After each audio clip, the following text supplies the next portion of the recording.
Patrick here. Today I'm going to tell you 4 things I think you should know about the Bataleon Surfer. It's one of my favorite paddleboards from last year, and I'm excited to tell you all about it. Before I get into it, check out my specs and my biases below so you know where I'm coming from. We own all the boards that we talk about, and we get them out in a variety of conditions, especially powder, before we tell you about it. All right, so first thing you should know is that Bataleon jumped into a new factory for this season, but I think that the Surfer they're selling right now is still this model that was made in the previous factory. This board's been around for quite a while, and I wouldn't be surprised if there's a new shape coming. So if you really like this one, might want to snag it. If you really like the latest and greatest, maybe hang on and see what happens. Second thing everybody wants to know is if this is worth the price. This is a premium board, and it's a couple $100s more expensive than most boards out there. Value is an individual thing. Only you can decide what something's worth. But I can tell you, you're getting a premium finish. It's very nice, and it's very lightweight. It does have a premium fill. Can I say that it's $200 better than a number of other POW boards out there? No, I can't. So I really like it. Personally, I would say if you love the shape and you're a fan of 3BT, I think it's worth it if it's on sale. I'd have a hard time recommending it at full price, although there are some premium things about it. All right, third thing I would mention is that the Surfer, ironically, is not that surfy.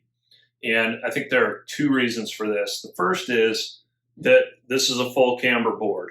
Now, Bataleon, kind of their thing that their whole brand is based on is that all boards should be full camber, and they do have a few different heights, but they're all full camber. And then they influence the feel of that board and how catchy it is and how floaty it is with the 3BT 3D shaping in the nose and usually in the tail. And that shaping does work. It makes the board less catchy, and it does help a board float while still having full camber. It's not for everybody. But I love it. I think everybody should try it. I love the way it feels like it rolls from edge to edge. I really like it on their like all mountain and park twin boards. I think they're super fun in soft snow. And it does work here to help the board float. But the fact that it's full camber, it still feels like a full camber board. For float, for surfiness, it just doesn't compete with other powder boards that have either a rockered shape or a flat to early rise, or even just backseat camber to early rise. I think they're tying their hands just a little bit by only doing full camber.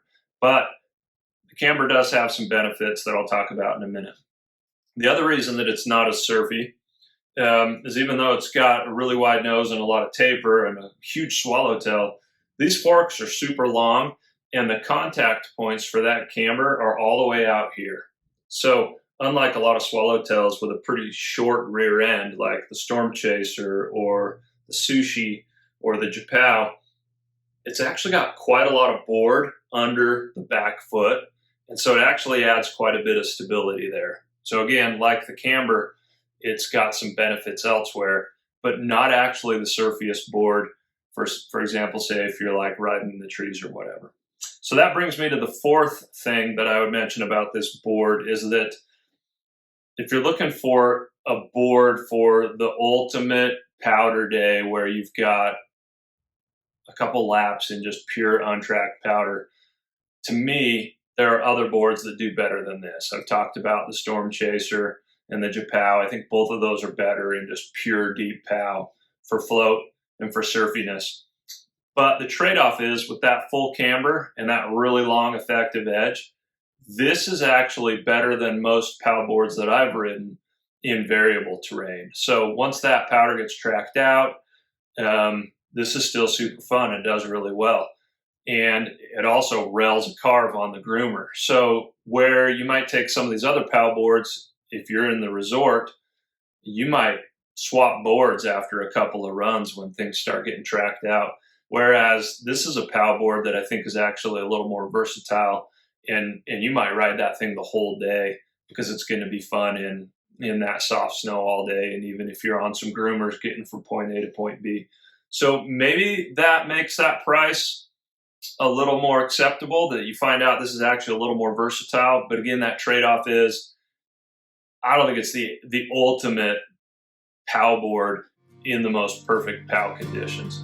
But I do love it. Awesome board. Had a great time on it. That's the Bataleon Surfer. Thanks for watching, and hit us up if you got any questions or comments.